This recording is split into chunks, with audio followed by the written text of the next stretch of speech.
Dear students and dear friends, स्वागत है अपने चैनल पॉलिटिकल साइंस एसपीएम में। मैं विकास। आइए साथियों, हम लोग सीटेट पेपर 2 का आंसर की देखते हैं।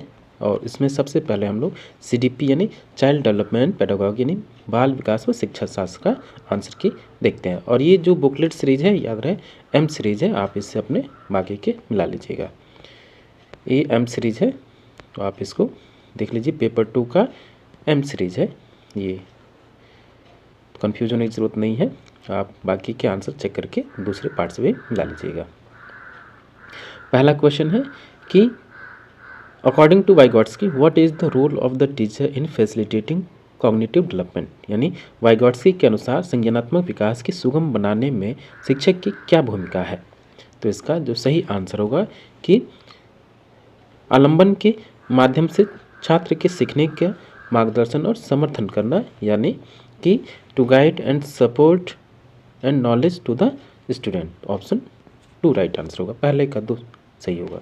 दूसरा क्वेश्चन है कि किशोरावस्था के बारे में निम्नलिखित में से कौन सा कथन सही नहीं है। कौन सा कथन सही नहीं है किशोरावस्था के बारे में। तो दूसरे का जो सही आंसर है कि adolescence is a social construction, ये सही नहीं है आपका, यानी किशोरावस्था एक सामाजिक रचना है। ये किशोरावस्था की सही या किशोरावस्था के बारे में सही कथन नहीं है, तो पहला आंसर सही होगा। क्वेश्चन नंबर 3 है कि सुजाता नृत्य प्रतियोगिता में केवल इसलिए उत्सुकता से भाग लेती है क्योंकि वह नकद का प्रथम पुरस्कार जीतने में रुचि रखती है।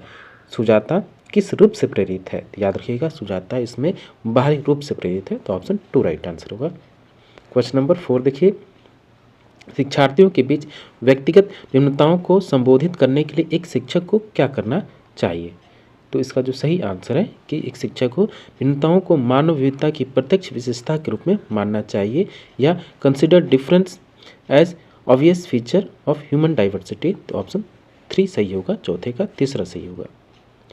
क्वेश्चन नंबर 5 है, जिन पियाजे बिलीव्ड दैट नॉलेज इज, यानी जिन पियाजे का मानना था कि ज्ञान है। तो क्या है उनके अनुसार ज्ञान कि अंतःक्रियाओं के माध्यम से प्राप्त करने के बजाय जन्मजात और दिया हुआ होता है ज्ञान, यानी innate and given rather than acquired through interactions. Jean पियाजे believe that knowledge is God.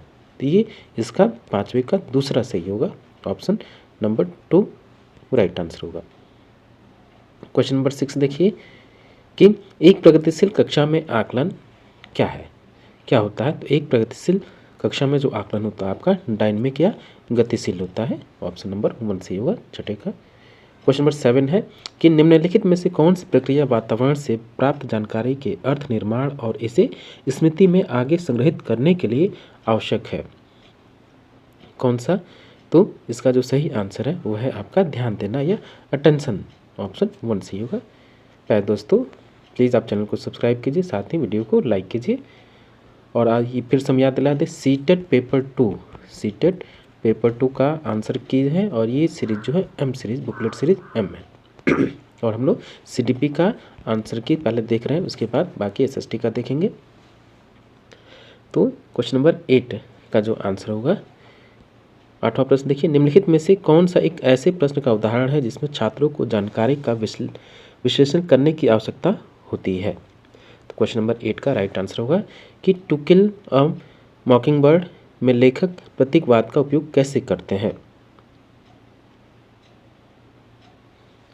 कि how does the author use symbolism in to kill a mockingbird. तो ऑप्शन 3 सही होगा, 8वें का। क्वेश्चन नंबर 9 है, ये असर्टन अभिकथन और कारण है। अभिकथन देखिए, शिक्षकों को निरंतर अपने स्वयं की रूढ़िवादिता और पूर्वाग्रह पर चिंतन करना चाहिए, सही है। सांस्कृतिक रूप से उत्तरदायी शिक्षक का अर्थ है कि शिक्षक चिंतनशील हो, ये भी सही है। और दोनों ई और आर दोनों सही हैं, ए की आर सही व्याख्या करता है, तो ऑप्शन ए सही होगा। सीटेट में जितने भी आपके असर्टेन और रीजन आते हैं मोस्टली उसका जो एक ही आंसर होता है। अगर ज़्यादा कन्फ्यूज अगर आप हो रहे हैं तो उसका जो आपका ए और आर वाला दोनों सही है, उसकी सही व्याख्या करता है। ये अब पॉजिटिव है, इसको पॉजिटिव ऑप्शन मार सकते हैं आप। क्वेश्चन नंबर 10 देखिए कि the central argument of Carol Gilligan's critique of Kohlberg's theory of moral development is around, यानी कोलबर्ग के नैतिक विकास के सिद्धांत की कैरोल गिलगन की आलोचना का केंद्रीय तर्क क्या है? तो इसका जो सही आंसर वो है कि देखभाल की नैतिकता और नारीवादी दृष्टिकोण। तो ऑप्शन 1 सही होगा। क्वेश्चन नंबर 11 है, ये भी कथन और कारण है। तो इसका वास्तविक जीवन में समस्याओं और मूर्त अनुभवों से सीखने से बच्चों को अधिगम और जानकारी प्राप्त करने के लिए कई रास्ते मिलते हैं। सही है।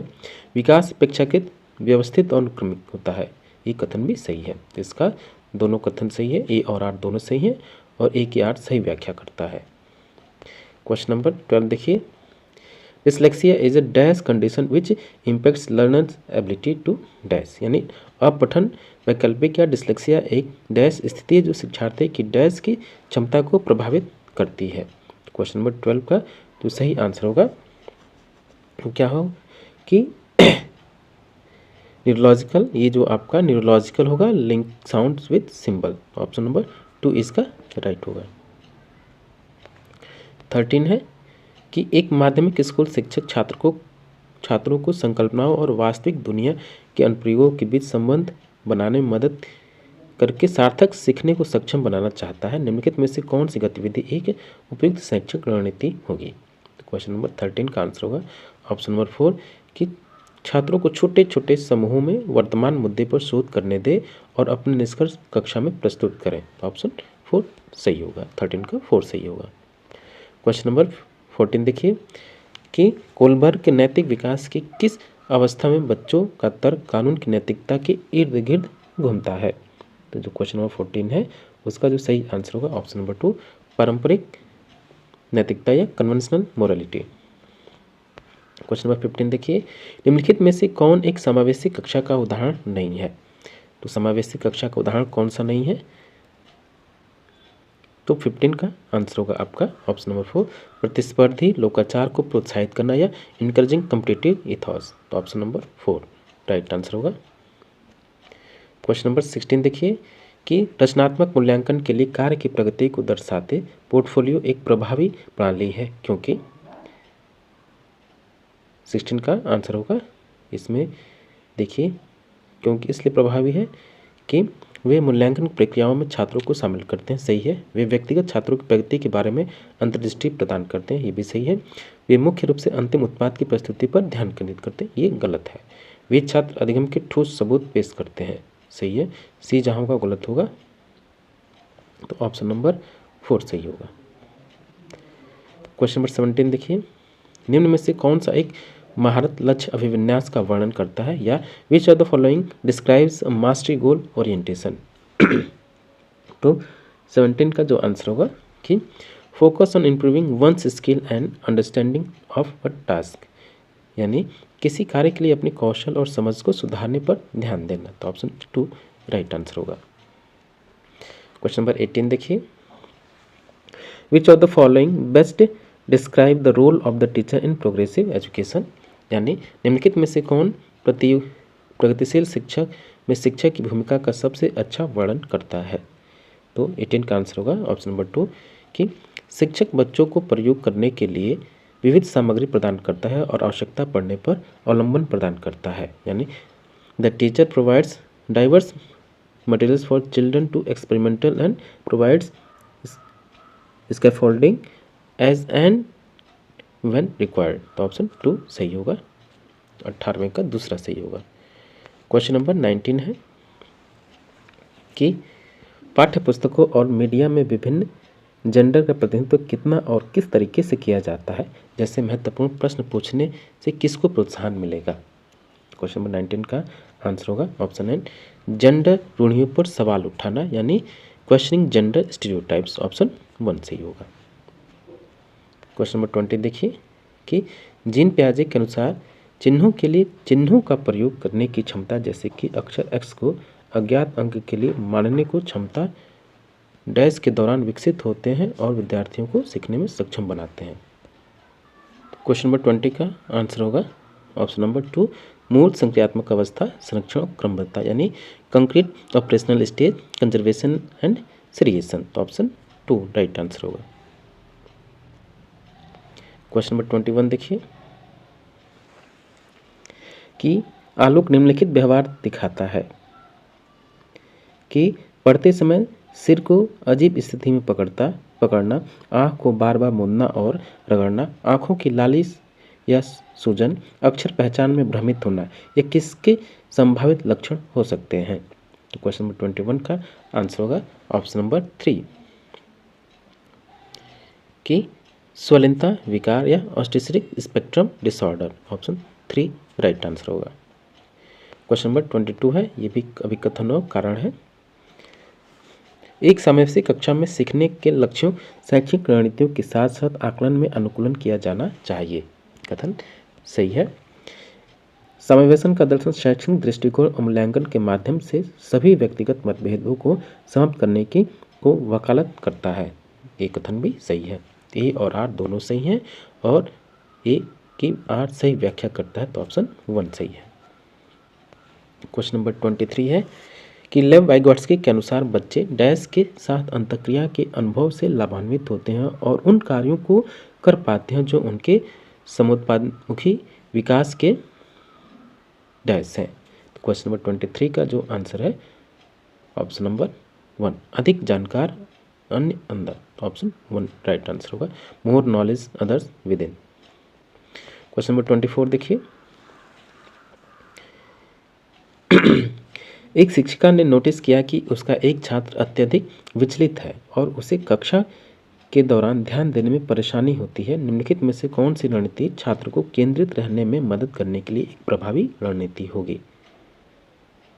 तो क्वेश्चन नंबर 24 का आंसर होगा ऑप्शन नंबर 3, स्वनियमन और समय प्रबंधन के लिए छात्र को टाइमर देना। तो ऑप्शन 3 कि giving a timer to student for self regulation and time management. तो ऑप्शन 3 राइट आंसर होगा 24 का।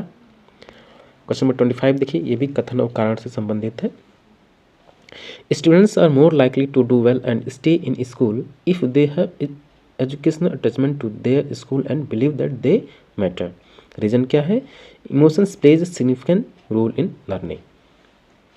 तो इसका जो क्वेश्चन नंबर 25 है, इसका भी वही होगा ऑप्शन 1 कि ए और आर दोनों सही हैं। ए की आर सही व्याख्या करता है। क्वेश्चन नंबर 26 देखिए, निम्नलिखित में से कौन सा संरचनावादी अधिगम सिद्धांत का मूल सिद्धांत है? क्वेश्चन नंबर 26 का आंसर होगा ऑप्शन नंबर 3, छात्र अपने पर्यावरण के साथ सक्रिय संलग्नता के माध्यम से अपने ज्ञान का निर्माण करते हैं, या student construct their own knowledge through active engagement with their environment. तो ऑप्शन 3 राइट आंसर होगा। क्वेश्चन नंबर 27 है, ये भी कथन और कारण है। तो कथन देखिए कि एक बच्चा किसी कार्य को करने में जितना कम सक्षम होता है, शिक्षकों को उतने ही अधिक संकेत या इशारे देने चाहिए, और जैसे जैसे बच्चा अधिक से अधिक कर सकता है, शिक्षक को कम से कम मदद करनी चाहिए। कारण क्या है? बुद्धि को बुद्धि लब्धि की गणना करके सटीक रूप से नहीं मापा जा सकता। ये भी सही है। इसमें थोड़ा सा डाउट है। वैसे अगर डाउट है तो आप इसको सही कर लीजिएगा, मेरी तरफ से तो दोनों सही होंगे। क्वेश्चन नंबर 28 कि निम्नलिखित में से कौन सा सामाजिकरण की प्रक्रिया की विशेषताएं हैं? Can which of the following characterise the process of socialisation? तो इसका सही आंसर होगा कि यह एक रेखीय प्रक्रिया नहीं है, ये तो गलत है। बाकी जिसमें ए होगा सब गलत होगा। एक तो ये, एक ये, हाँ।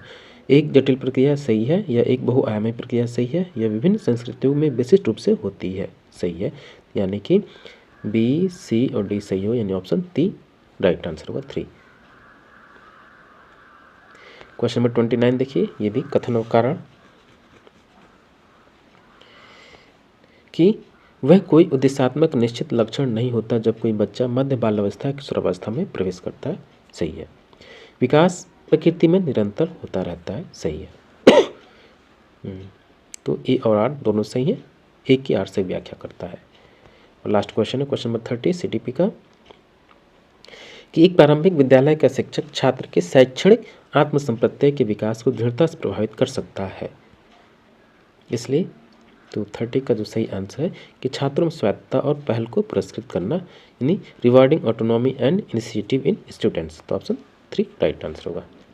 तो डियर स्टूडेंट्स, ये था आपका सीटेट पेपर 2 का आंसर की, जिसको हमने CDP को हमने सॉल्व किया, और ये बुकलेट सीरीज M है, आप मैच कर लीजिएगा ध्यान से और अपने आंसर मिला लीजिए। हो सकता है 1-2 क्वेश्चन डाउट में हो, तो घबराने नहीं, जो फाइनल आंसर की होगी तो फिर भी बेहद सटीक है।